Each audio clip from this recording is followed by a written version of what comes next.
everyone and welcome back to my channel. For those of you who don't know me, my name is Imogen. I'm a second year student doing geography at the London School of Economics. Somebody last week left a comment on my videos, which I absolutely love receiving your comments, by the way. Anyway, someone left me a comment saying, how on earth did you cope with waiting for university offers?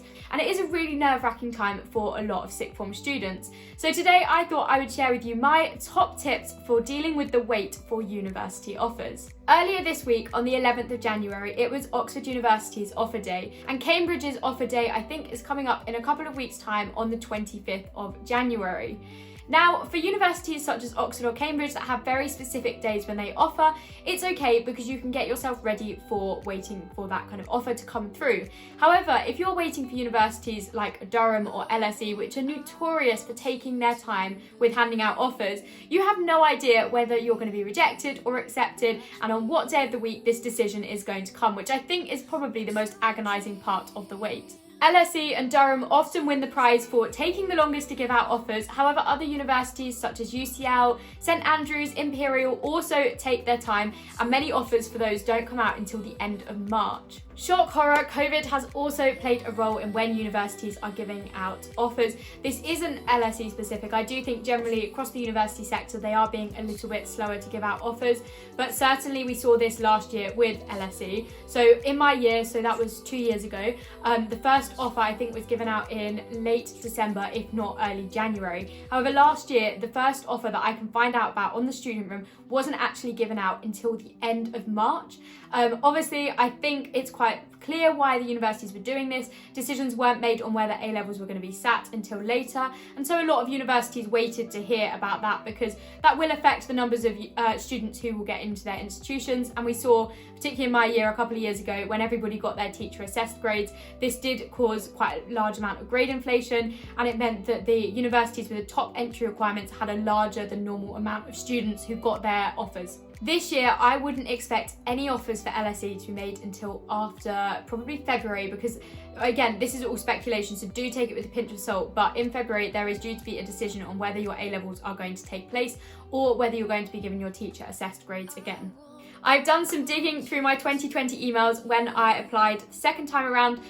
For those of you who don't know, I applied to the Netherlands first time around, and then I decided I was going to go to a British university, and so I then had to apply through Ucas again. It's a very long story. There was a lot more to it than that. If you're interested, go and watch my other videos on applying to university and why I took my gap year, and all sorts of things which are all over my channel. But I've done some digging through my emails and I found when I got my offers, so I'm going to share those with you now. I submitted my UCAS on about the 4th of December. I can't find the exact date, but it was certainly early December. I received my offer for the University of York on the 19th of December. I then received my UCL offer on the 13th of January.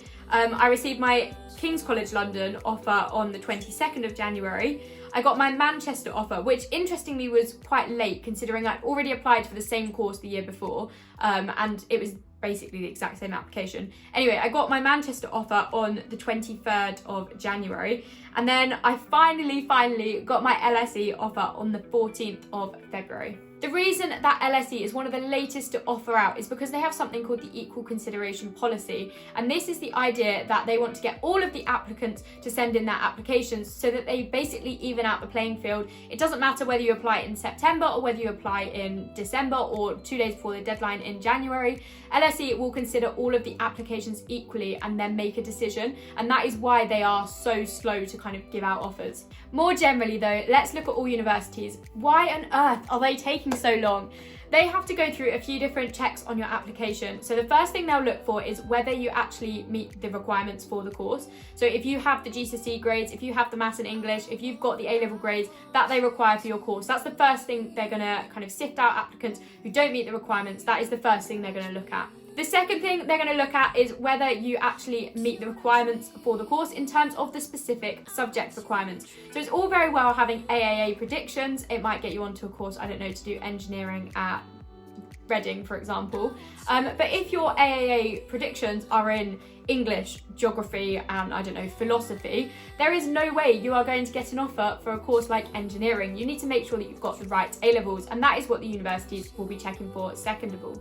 Many universities will stop here and that will be all they look at. However, for universities such as the London School of Economics, which is a highly prestigious university, has many applicants and does not do interviews, they will be looking at your personal statement. And I've been told, I'm not quite sure where this information has come from, but I've been told that your personal statement can be read up to 8 times, and that can be read again and again and again by different academics in your department. Or if you're doing a joint honours course, it can be read by both, it's got to be read by both the different departments, and they have to both decide that they want you, and so that can sometimes take a bit longer.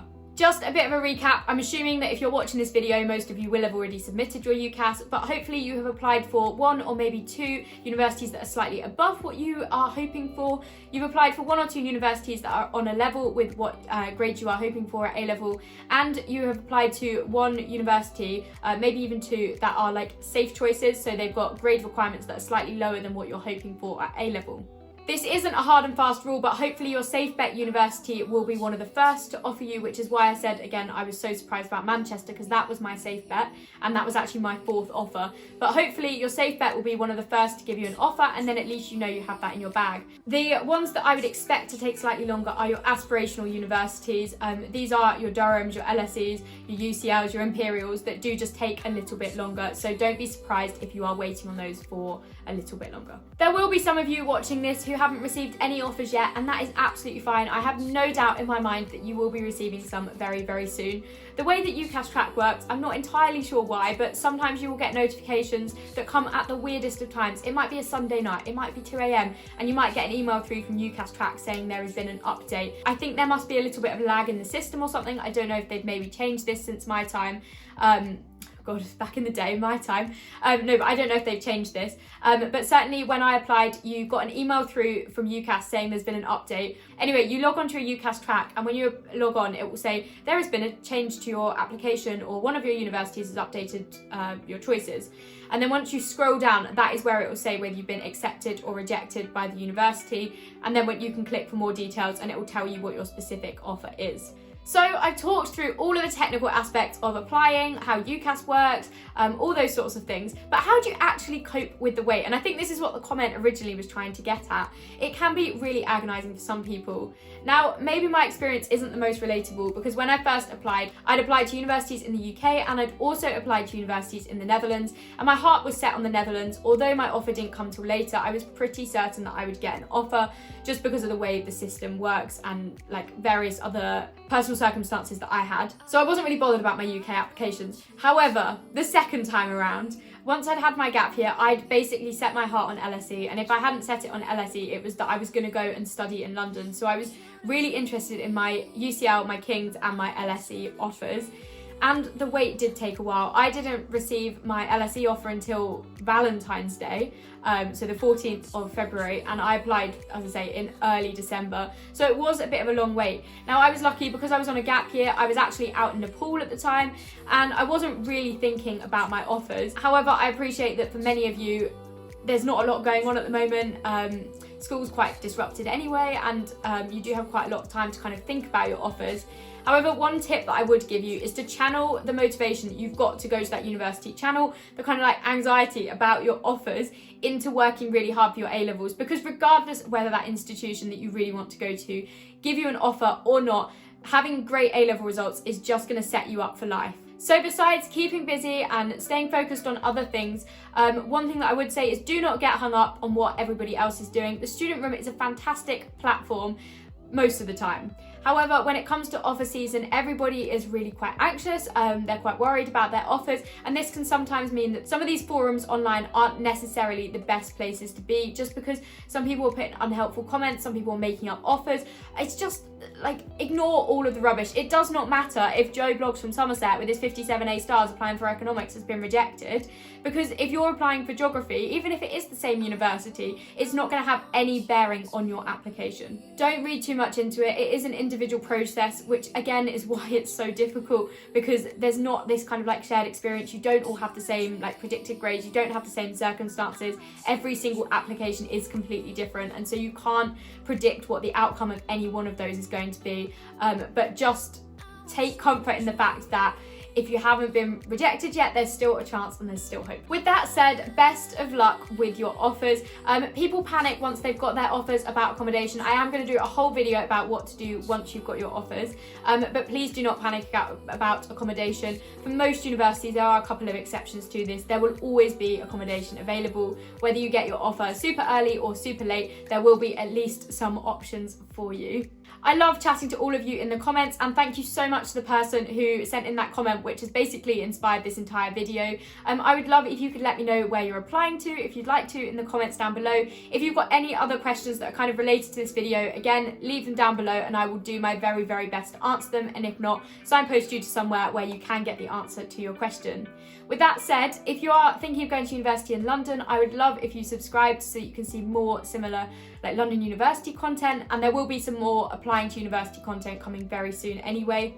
But give this video a thumbs up if you found it useful, if you've enjoyed it, and I will see you next time with a new video. Bye!